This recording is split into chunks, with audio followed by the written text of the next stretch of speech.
This conference will now be recorded. Okay, everybody on their best behavior. We're being recorded now. All right, so we begin the book of Shemot.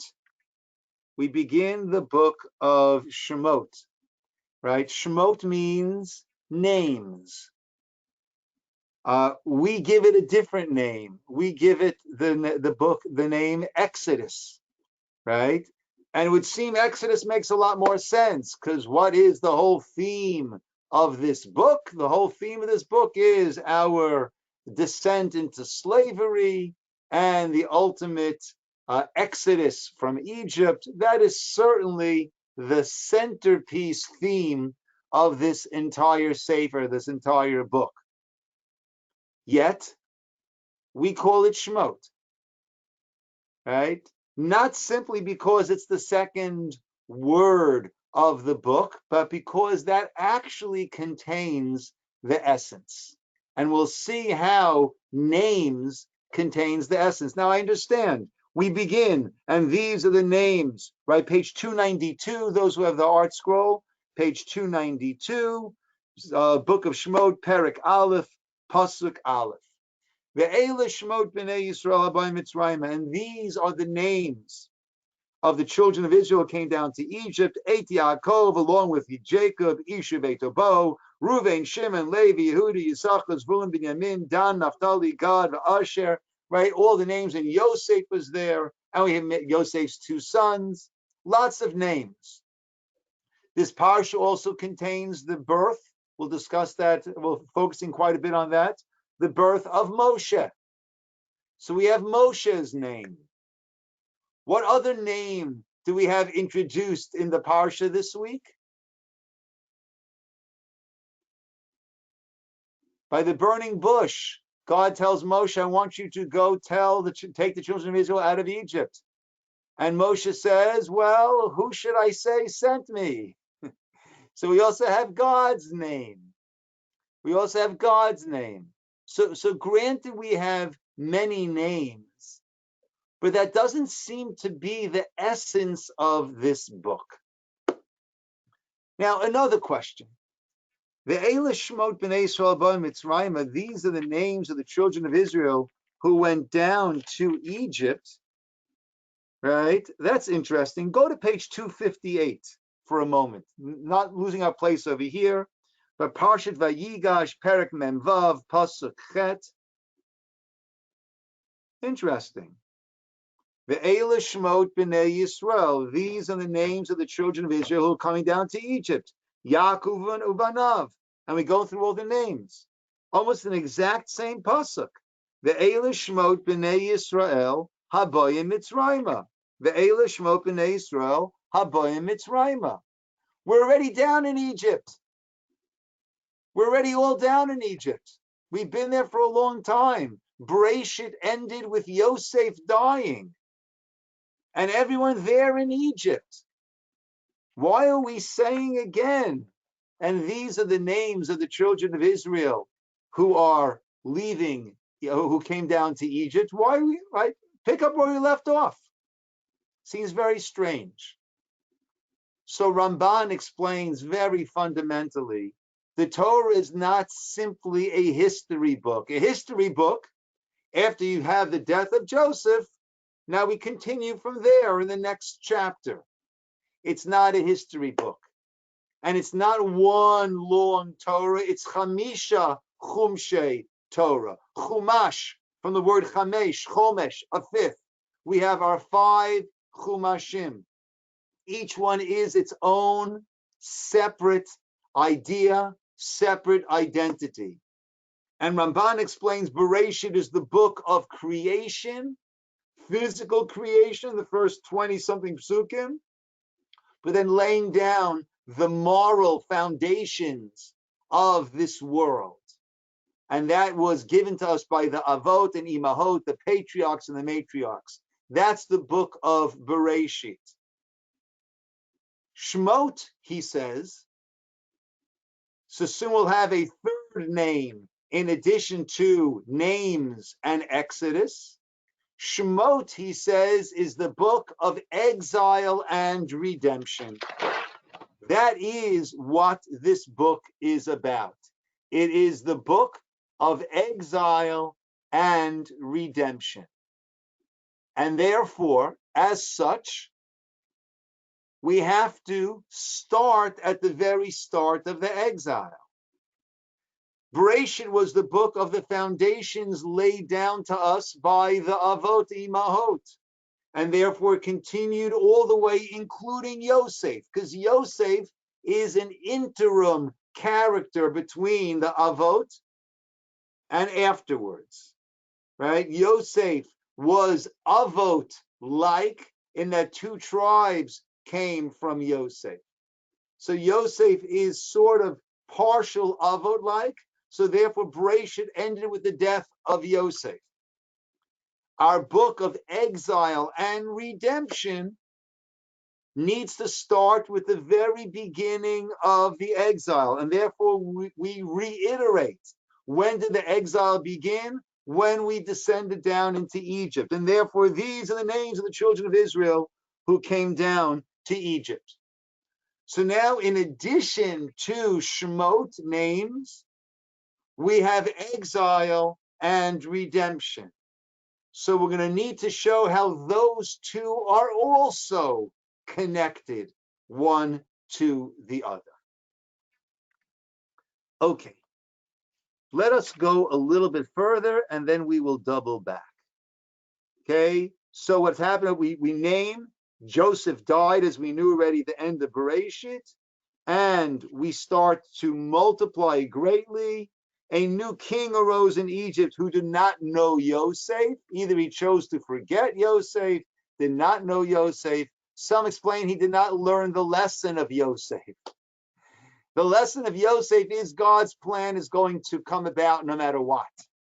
The brothers tried to stymie God's plan by selling Yosef as a slave, and God's plan just simply incorporated that into the master plan. And the brothers ended up bowing down to Yosef, and Yosef rose to the top. And this king did not know the story of Yosef, the lesson of Yosef, and thought that he too could stymie the God plan. And he makes this ruling, right? He enslaves, and he makes this ruling that every firstborn, every boy will be thrown into the Nile, because he understood that the Moshiach, the savior of Israel. And then let's jump up ahead to page 296, Perek Bet, Pasuk Aleph. The birth of Moshe. Vayelech ish mi Beit Levi. A man went from the house of Levi, Vayikach, and he took et bat Levi. He took a daughter of Levi, Vatahara Isha, and she became pregnant, Vateled Bain, and she gave birth to a son. He was born prematurely. They were able to hide him for 3 months. At that point, it became too dangerous, and she placed him into a basket. So I always love to point out, let me just refer to something over here 1 second. All right. Virgin births. Virgin births. If you think that that's simply a Christian idea, I'm reading to you. A virgin roll call will include Romulus and Remus, twin founders of Rome, born of the virgin Rhea Silvia. In ancient Egypt, Ra, the son, was born of a virgin mother, Net. Horus was the son of the virgin Isis. The Virgo Roman god Attis was born of a virgin Nana on December 25th. He happened to have been killed and resurrected. Interesting. In ancient Greece, Dionysus was the son of either the virgin Semele or the virgin Persephone. Persephone was also the virgin mother of Jason. And Plato's mother, of course, you guessed it, was a virgin. Hinduism, Buddhism, ancient China all have their share of them. And yeah, so virgin births was simply a Christian borrowing from all these other pagan pagan belief systems in order to convince them that they were serious. This is a serious religion. Because you can't have a serious religion without a virgin birth. I mean, that's like, that's religion 101, right? And compare that to our beautiful Torah. A man went from the house of Levi and took a daughter of Levi. She became pregnant and she had a son. Who was that son? Of course, that son is Moshe. So the greatest prophet, the greatest leader, and we're going to be focusing on Moshe's leadership and where it comes from and how that connects to name. The greatest prophet, the greatest leader, the Torah says, don't get silly. Don't get silly on me and start saying, oh, Moses, he must have been born from a virgin mother. Because how else can you have a great prophet, a great leader, a great religion without having a virgin mother? No, actually, a man from the house of Levi took a daughter of Levi and had a son. And that is so powerful and that is so beautiful. And that is a concept that we've been going over so many times. The Torah made it very clear. Avram made some mistakes, as Rambam points out. Saying Sarah was my sister, she was taken away, was a mistake. According to Ramban, leaving and going to Egypt was a mistake when God told him, Lech lecha, go to the land. Sarah's treatment of Hagar was a mistake, according to Ramban. Lots of mistakes. Yehuda made big mistakes. Reuven made mistakes. Yaakov made mistakes. Human beings make mistakes and can be great. And that is the most affirming matter possible, because that means that we make mistakes and we can become great. And even though none of us were born by a virgin birth, hate to break anybody's bubble here, even though none of us were born by a virgin birth, we can become great. Because the Torah is not about gods. The Torah is about human beings, regular flesh and blood human beings, with our ups and our downs, and hopefully having, thanks to the Torah and the guidance and the siyata d'shmaya, having more ups than downs and becoming something greater than we were when we first entered this world. That's what it is all about. So they had to place him into this basket and they put him into the river. Why? Because Pharaoh had made a decree, every boy should be killed. So as a last-ditch effort of maybe something will happen, he was placed into a basket, put in the river. Pasuk Dalit, Perik Beth, chapter 2, verse 4, 296. But his sister stood at a distance, to know what will be of her brother. And then the worst possible scenario unfolded. Who goes down to wash by the river? Vatered bat Paro. Hitler's daughter went down to bathe by the river, where there's a Jewish child now in a little basket. Paro, the executioner, the one who made this decree, his daughter went down. Worst case scenario. Vatera et hateva. And she saw this little basket, ark. Betoch hasuf, amongst the reeds. Vatishlach, and she sent forth either her hand or her maidservant, Vatikacha, and she brought it. Vatiftach, and she opened it up. Vatir'ehu et hayeled, and she saw the child. V'hinei na'ar bochen, the child was crying. Vatachmol alav, and she had compassion on him, and she said, Meyalde ha'ivrim zeh. This worst case scenario just turned. She recognized this is an Ivri child. This is one of the Hebrew boys. She had compassion.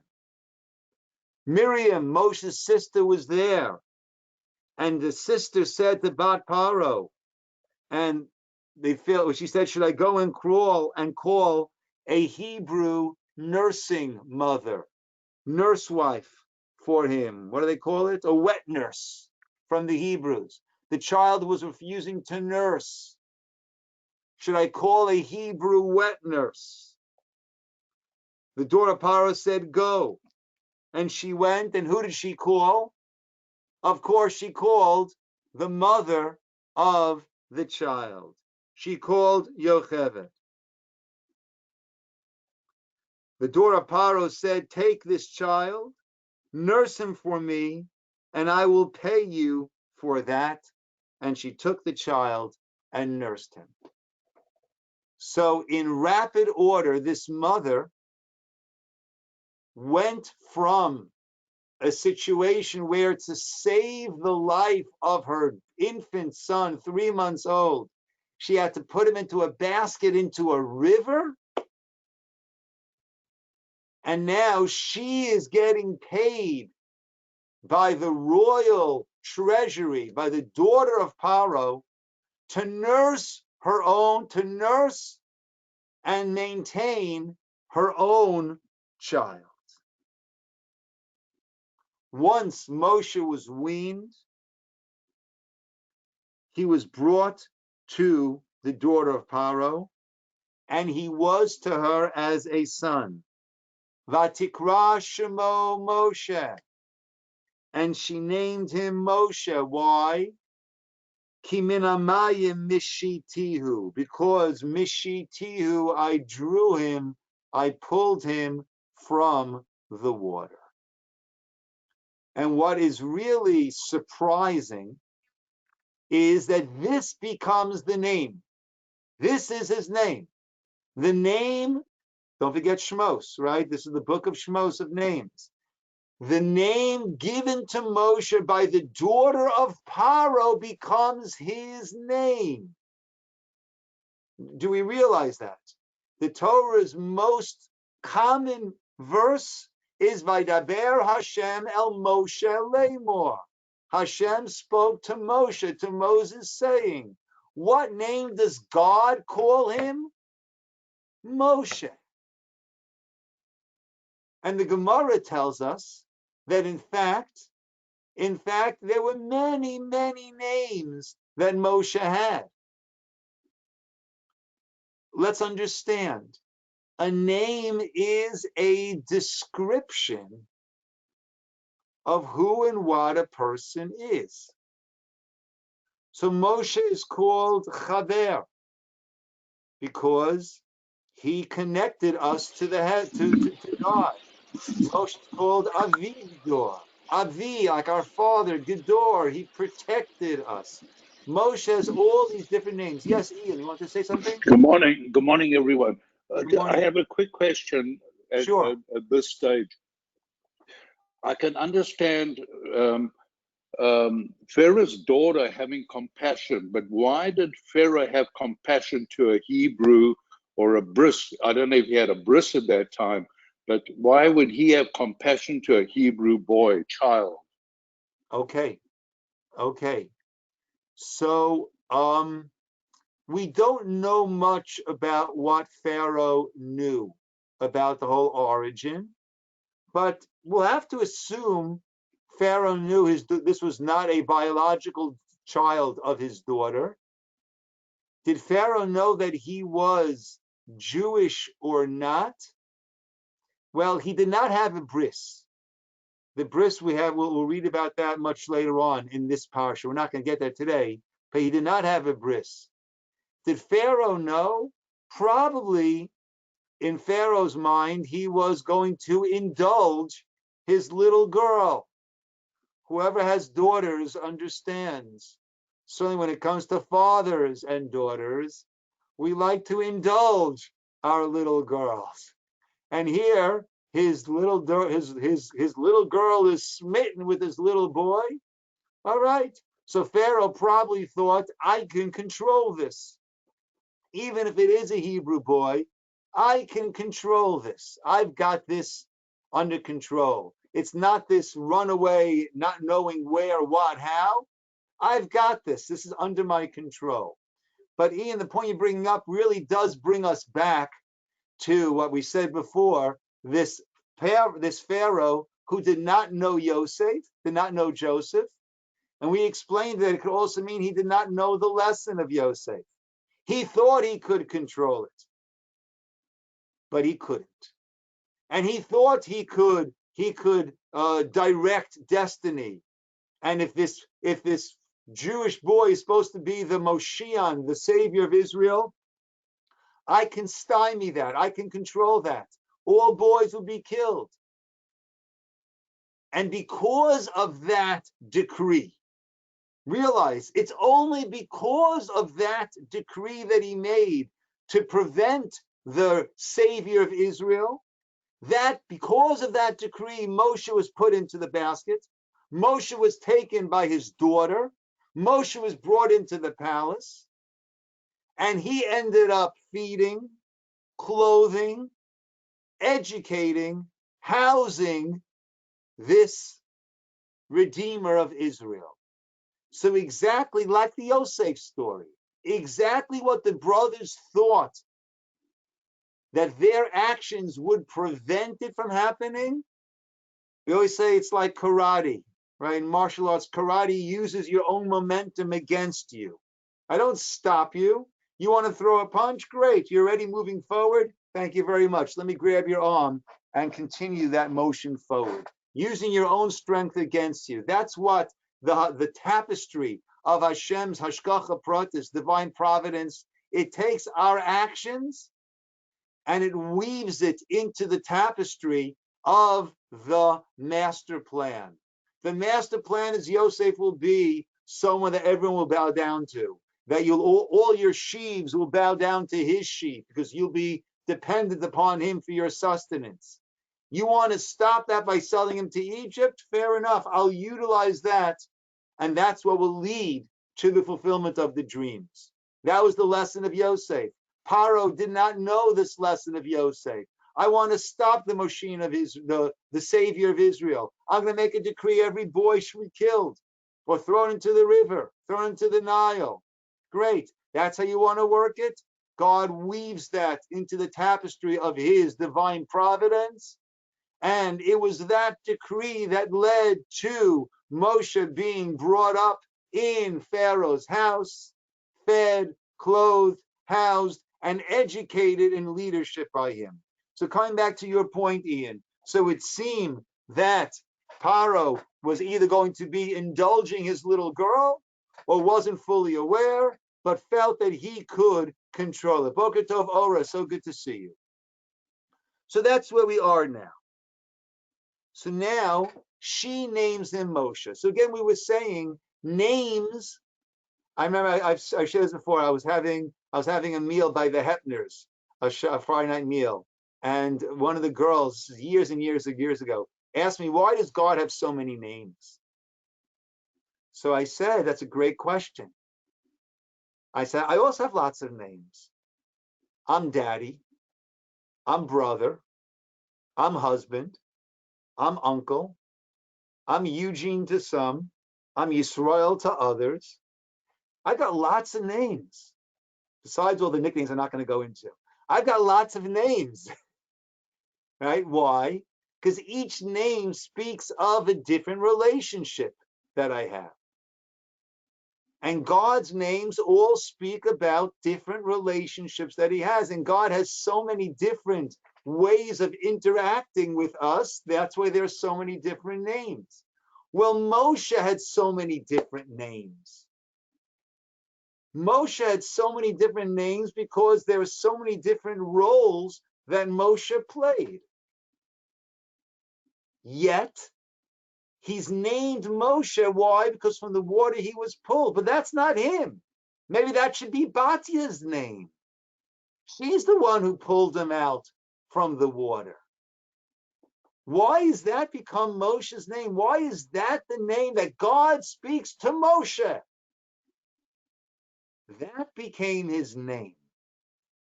Let's go a little bit further. Rabbi, I have a question. Yes, Ruthie.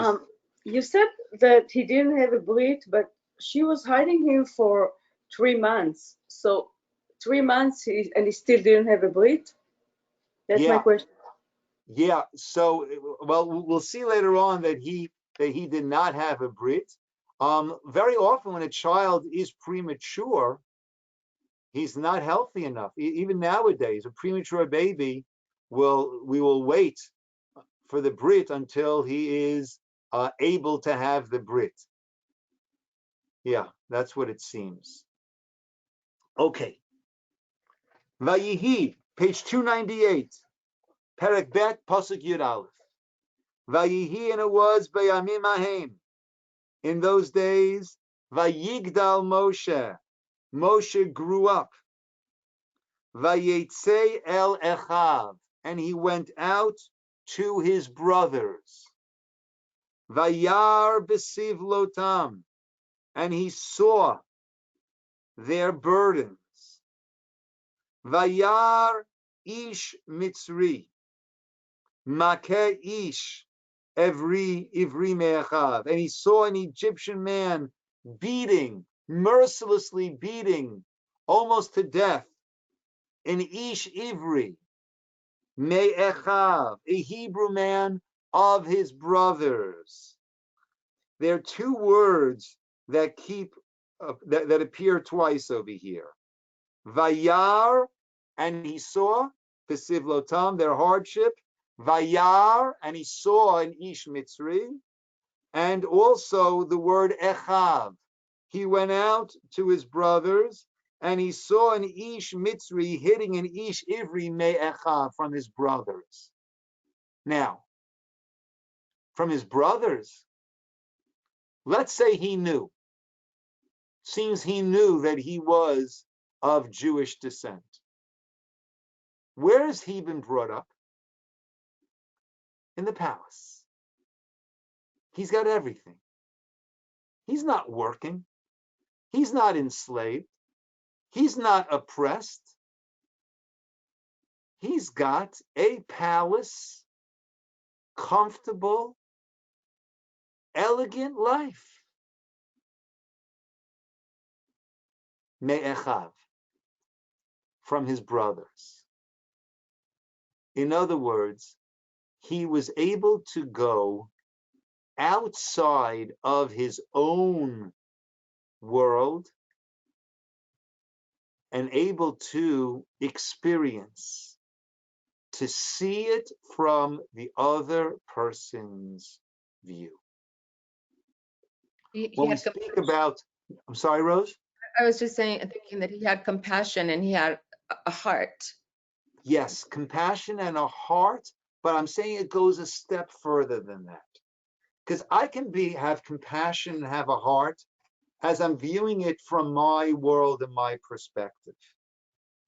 Or the Hebrew term is, and we use this, Moshe is the epitome of noseh ba'ol chaveiro, which literally means to carry the yoke of your friend.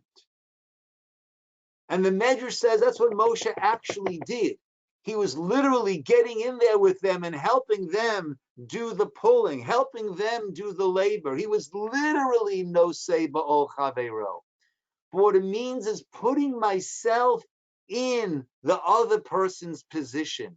So as you said, Rose, correct. It's the compassion, but not the compassion from me sitting here. One of a very important lesson, a very important piece of wisdom that I was taught that I try to use is when someone is sitting across my desk and in need of something, I try to imagine if the roles were reversed, and if I was sitting in that chair asking for something, how would I like to be treated? So that's the difference of having compassion as I'm sitting here, or having the sense that I'm sitting there. And how would I like to be received? How would I like to be spoken to? How would I like to be treated? And that's what Moshe was able to do. Moshe, Echav, his brothers, Ish Ivri me Echav. So what did he do? He killed this Egyptian. He killed this Egyptian that was mercilessly beating this Jewish brother of his and hid him in the sand. And then the next day he goes out and he sees two Jewish people arguing, fighting, one of them raising his hands to hit the other. And he intercedes again. Why are you hitting your neighbor, your friend? And they said, oh, who made you the ruler over us? Are you going to kill us like you killed the Egyptian? Moshe was afraid. The matter is out. The matter is known. Rashi brings a frightening medrash. The matter is known on a simple level now. People know that I killed the Mitzri. I'm in danger now. Rashi brings a medrash. Now I know. Now I know why the Jews are going through such hardship. There's not this unity. They'll speak badly about one another. They'll rat out one of their own to the authorities. Right? That's something we speak about often. How when there's a lack of unity amongst us, that's why we still have a Beit HaMikdash, a temple that is a ruin in Jerusalem. Moshe had to run. Pharaoh, who going back to the question that Ian asked before. So what was Pharaoh thinking? I think it was Ian asked before. What was Pharaoh thinking all along? And I said maybe he was thinking, I can control this. So Pharaoh said, okay, I can control this. This Moshe has gone rogue over here. He's no longer a Bat Paro's son. He's no longer acting like the son of the palace of the daughter of Pharaoh. He's acting like one of them. Okay, I can control this. Let me put him to death. Try to. Moshe fled. Okay, so Moshe kept getting involved. And you know the painful expression, no good deed goes unpunished. He got involved again, and therefore he had to run for his life. So we would say, okay, learn your lesson, right? What happens? He runs away, and he comes to, where are we? He went to the land of Midian, verse 15, went to a well, and then these girls come out to water their flocks. Shepherds come and chase them away. What does Moshe do? Doesn't learn his lesson. What does he do? Vayakam Moshe vayoshian. Moshe got up and he saved these girls from these shepherds, and he helped to water their flocks. They come back home. Their father says, what happened? They explain. He says, well, invite him home. Invite him home. Moshe goes home to the house, the tent, whatever it was, of Yitro, of Jethro, and Jethro gives him tzipora. I imagine it was sometime beyond the first course, right? Over time, Yitro gave his daughter tzipora to Moshe as a wife. Great. Had a son, page 300, Pasuk of Beth, named him Gershom, because he said, Ger hayiti be'eretz nachriya. Interesting. I was a stranger in a foreign land. What stranger in a foreign land? What stranger in a foreign land? He was brought up in the palace. He was brought up in the palace. That's not a stranger in a foreign land. That's royalty. That is a person who has all of the perks of life, all the privileges of life. But he understood. Again, it wasn't just the compassion, it was sensing. I'm one of them and able to feel what they are feeling, even when he was not being subjected to that.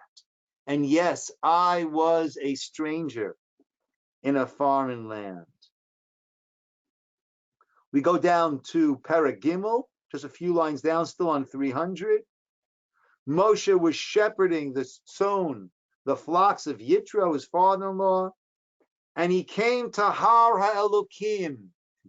He came to the mountain that in the future would be called the mountain of God, Mount Sinai. Al Shem Ha'atid, based on the future, it's referred to as this mountain of God.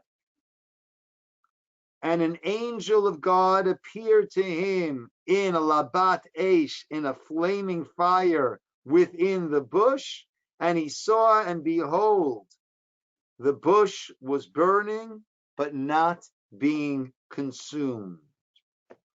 Vayomer Moshe, Moshe said, Asurana, I will go there. Ve'ereh, and I will see et hamareh hagadol hazeh, this incredible event, vision.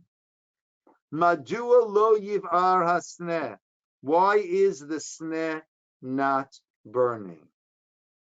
Vayar Hashem, and God saw kisar lirot, that he had turned to see. And then God spoke to him and said, Moshe, Moshe, right? Don't draw close, take your shoes off. The place you're standing is holy ground. And I am the God of your father, 302, Avram, Isaac, Jacob. Moshe hid his face. God said, I saw the enslavement of my nation and their cries I have heard. I will go bring them out from Egypt to the land of Israel. And I've seen all, and therefore I want to send you to Pharaoh. As we say, the rest is history. Let's look back for a minute over here, back on 300. God saw kisar lirot, that he had turned to see. So around Hanukkah time, I think in this class we went through, I'm not sure if it was this class or a different class. Rabbi David Foreman has a very, very beautiful idea. And he said this was the first, call it national miracle, right, of our people. The last of our national miracles was Hanukkah. The last clear national miracle. Many will say the Six-Day War was a miracle, the War of Independence was a miracle, but the last clear miracle was that of Hanukkah. And the two of them, he said, are like bookends. Now, the sneh on fire, the bush on fire not being consumed, that was repeated later on. Mount Sinai was on fire at the time of the Torah, and it was not consumed. We normally see what we want to see. We see what we expect to see. It's very hard. I always say it's very hard to proofread your own writing, because you know what you meant to write, and that's what you see. It takes fresh eyes to say, 1 second, that's spelled wrong. No, you left out this word, because we see what we want to see. And there's a certain perception to go deeper than that. And Moshe understood. You see a bush burning, of course the bush is burning. Moshe saw further. Moshe was able to go, like we said before, beyond his own perception. And over there by the sneh, he understood there was a power. There is a source of power beyond the physical. Normally it is fuel that burns, be it wood or whatever it is, and that's what fuels, that's what gives energy. The energy comes from the physical, but energy could also come from beyond. And that was what he understood when he saw the bush burning but not being consumed. Energy is coming from beyond. Mount Sinai, energy is coming from beyond. The Hanukkah, the flask of oil that continue burning. Oil can't burn for 8 days when there's enough for 1 day. But the energy comes from beyond, that we're beyond this physical world. But God saw that he had turned to see. And the Medrash says God saw that he had turned to see when?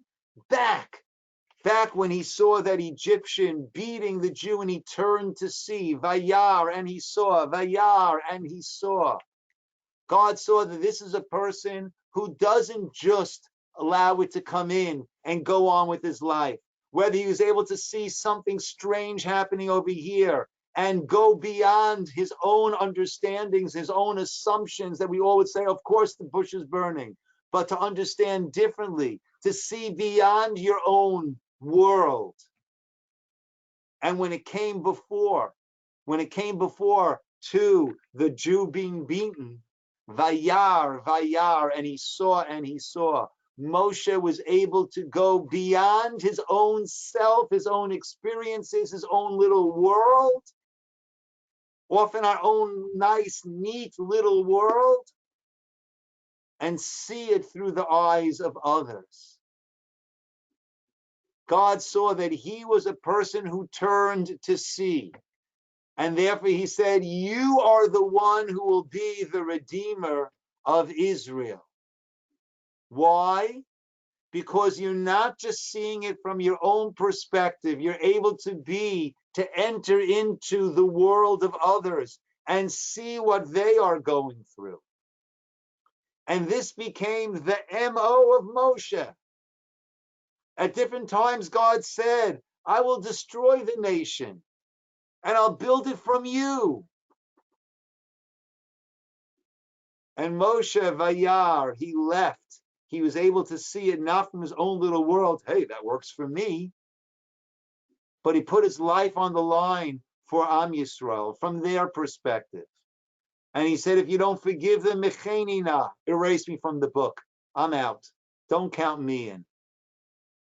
Moshe was a life of Vayar, of seeing the plight of others and putting himself into that position, and thereby being able to be valiant in his work on their behalf. But Moshe was not the first one to do this. Let's go back again to where we began. Let's go back to page 296, Perek Bet.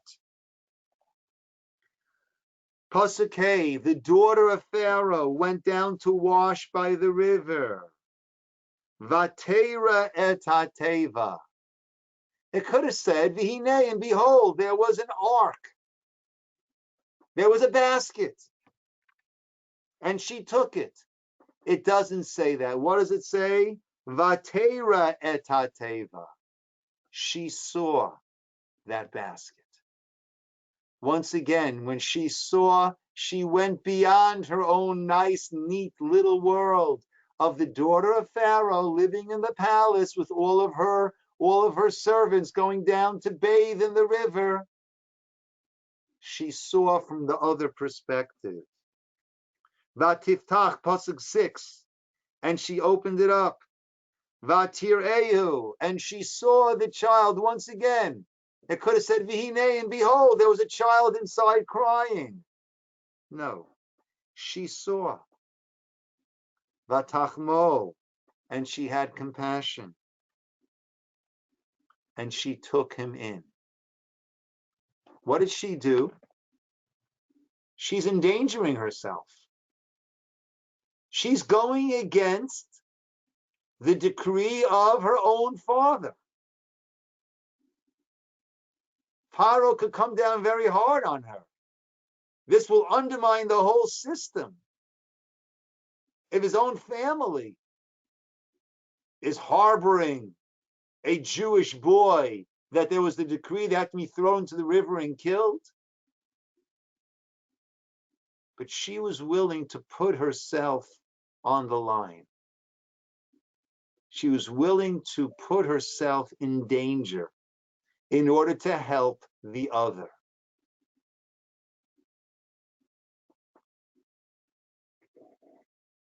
The child is nursed by the mother, brought back to her. She named him Moshe. Why? Because from the water I pulled him out. That was the Mesirut Nefesh, the incredible personal danger that she put herself in to save Moshe. And that became exactly who and what Moshe was all about. Moshe then put himself in danger, killing that Egyptian to save the Jewish person being beaten mercilessly. Moshe put himself in danger, interceding when those two, Datan and Aviram were their names, were having their skirmish, their fight. Moshe put himself in danger when he went against the shepherds who were there. There was a group of them to chase away the daughters of Yitro. Moshe put himself in danger when he went before Pharaoh. Moshe constantly put himself in danger. This became the very essence of what Moshe was. It's not an arbitrary name that the daughter of Pharaoh gave him. That name represented putting herself on the line for someone else, and that is what became infused into the spiritual DNA of Moshe. She became his mother in that respect. There's a biological mother, and there's a mother who infused him with this ability. And it's her name that lasts. God called Moshe, Moshe by the burning bush. Not Avigdor, Avigdor, not Yedidia, Yedidia, not all the other names that he has. Names that his mother, some say Tuvia, right? All the names that his mother might have given him. God called out Moshe, Moshe. Because a name contains within it who you are, what your potential is. And the Or HaChaim, one of the classic commentators, says that every parent has prophecy when they gave the name to their child. They think, oh, we look through the book, oh, that's a nice name, oh, great name. But actually, there's prophecy involved. And that name is the name of what that person can become. And we are meant to spend our entire life on this sojourn, on this trek, to become that name, to become who and what we are. Ori, do you want to say something? Yeah, I'm hung up on this thing that Moshe actually killed somebody. When Yitro invites him to his home, he actually was a murderer. And he gave him his daughter. In Jewish law, we have a concept of a rodef. A rodef is someone who's pursuing someone else. If someone is pursuing someone else, beating someone else up in order to kill that person, then I'm not a murderer if I take that person out. I have an obligation to save the life of the victim, right? If I could save the life short of taking that person's life, of the attacker's life, I must do that. Now over here, if Moshe's going to interfere and this guy's going to stay alive, he's coming after to kill many more than just that one. So the only way to stop this was by killing that person. By a rodef, I'm not a murderer. I'm doing a mitzvah. When I save the life of the victim, even if it means taking, if necessary, which it was, taking the life of the attacker. By a murderer and also by a rapist. The Torah has the same din. You could save the girl from being violated by taking the life of the person who's about to rape her. So Rabbi? he's not, by a Jewish perspective, he's not a murderer at all. Yes, Rabbi, Rabbi. so also last time you said that if somebody's coming after you to kill you, then you can kill them first. And in this case, the Egyptian was beating up the Jew and the brother, and Moshe was putting himself. Saving the life of the Jew by killing his attacker. That's what I was going to say too. But I didn't see a murder. I saw a defense, actually. Yeah. Let's come back now. Just one more, Yes. one more thing about this. I believe there are many people sitting behind bars today that had the perception that they came to save somebody, but they ended up being accused of murdering. There are a lot of people behind bars today. Yeah, many deserved, many non-deserved. I'm talking according to Jewish law. Yeah, I'm talking according to Jewish law. I think that I'm not sure. I don't know. I really should ask one of my lawyer friends here, right?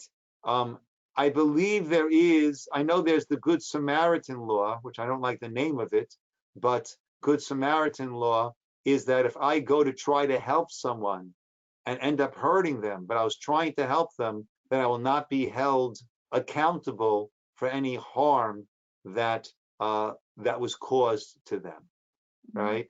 I think also, I'm not sure. Okay, I'm complete. Okay. Rabbi, can I say something very Add quick? something. Please, Ofer. So I'm sorry, I know that we're in a rush. So No one, rush.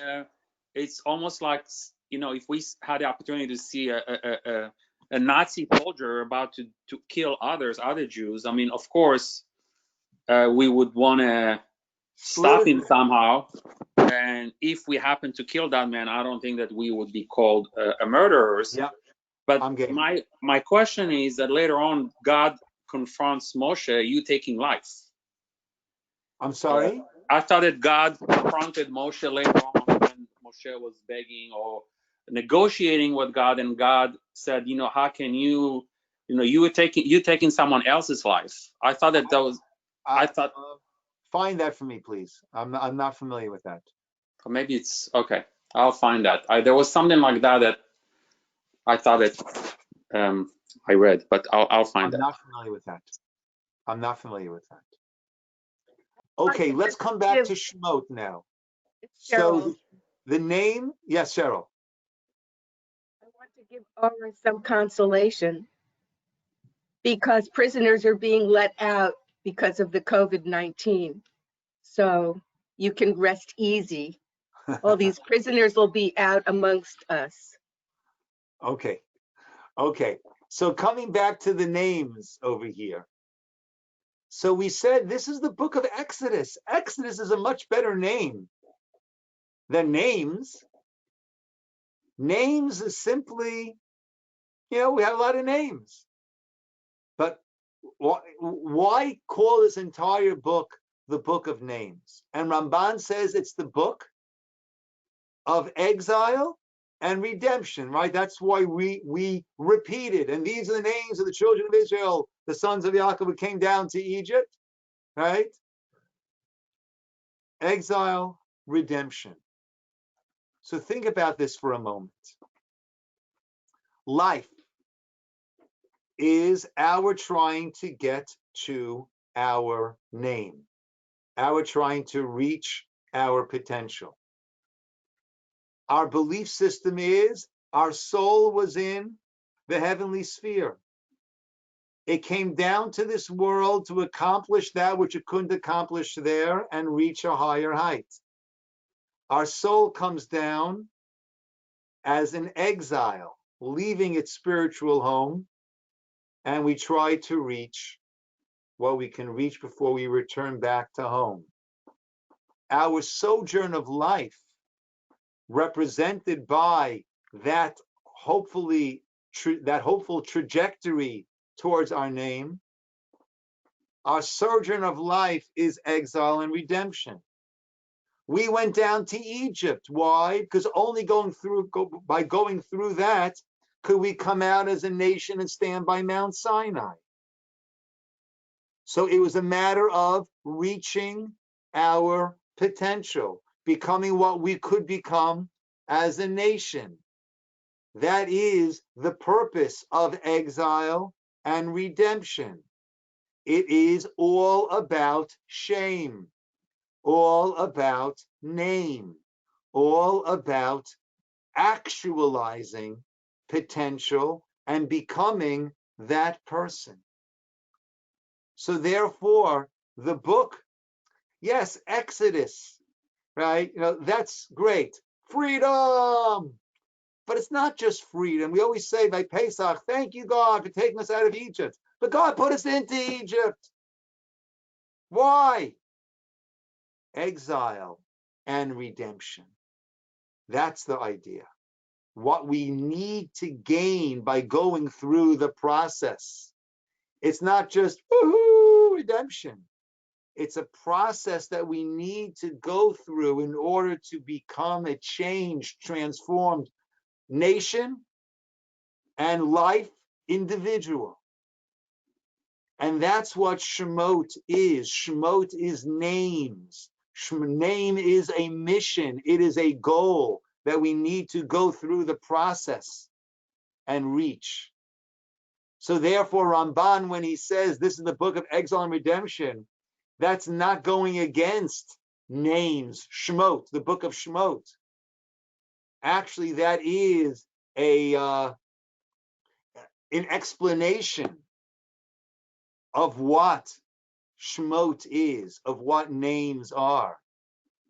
And that's the name that was given to Moshe by the daughter of Pharaoh, that she infused in him this mission in life that Moshe maximized. Moshe maximized. That's how we find Moshe. Whenever we find the name next to one another. So the Nefesh HaChaim says the same name twice means that the earthly met the potential, the spiritual. And that's what we are all about. That's what life is about. Life is an exile and redemption, and it is a mission for us to reach our shame, to reach our name. And that's the sojourn that the nation's going through in the book of Shemot, and that is the sojourn that each of us individually go through during the days and years that are so graciously gifted to us by our Creator, to utilize that time to reach that point of geula, of redemption, of transformation into who it is that we are meant to be. And every aspect of this geula, every difficulty, every hurdle, every trip along the way is a necessary part of reaching that end goal. Okay, my friends. Good seeing everybody. Anybody like to open up? Any questions? We're all good. We're all good. Thursday night, everybody, a wonderful presentation, 8:30 p.m. Thursday night. Please join us to hear about an organization called Shalva. Shalva is for those who are disabled in Israel, children. They go there. It is a Yeshua redemption for the children and for the parents. The parents also go. The children there days. They're also there some nights of the week, and it's for the person who founded it is an Orthodox person. It's for religious. It's for secular. Natalie went there with a group when she was in Israel. She was playing with a child, the cutest, sweetest child. She later found out the child was a non-Jewish, was an Arab child. It's for everyone in Israeli society that when you have a child that has disabilities, it can turn a family and turn upside down. And this is there to support the family because they had a child like that and they did not have any such support. And they dedicated their lives towards making sure other families would have the support that they did not have. Amazing, amazing organization, amazing story. I was so inspired speaking to the person I read the book. So please join us Thursday night, 8:30 for about an hour. And I can confidently say it'll be one of the best hours you have spent this week. So, and this was a good class. That's saying something. It'll be one of the best Thank you. hours you Bye-bye. have spent. Thank you so much. Thank They're you. also great, very good singers. They're singing very nicely too. Yes. Kids with disabilities, they sang in Eurovision 2020, which is one of the Yes. Oh, stages. They didn't perform the first place just because they wanted to keep Shabbat. Yeah, It was on Shabbat. it's amazing. It really is amazing. Yeah. So please, Thursday night, there will not be lunch and learn this week on Thursday because there's a funeral that I need to them performing at 12 o'clock for Bob Mahler. After that, we're going to do a series on the world to come on our Thursday's lunch and learn. I see somebody smiling. Okay, that was based upon a request. Okay, everybody. Shavua Tov. Thank you, Rabbi. Thank you. Bezrat Hashem. Good seeing everybody. Thank you for joining us. bye-bye. Thank you.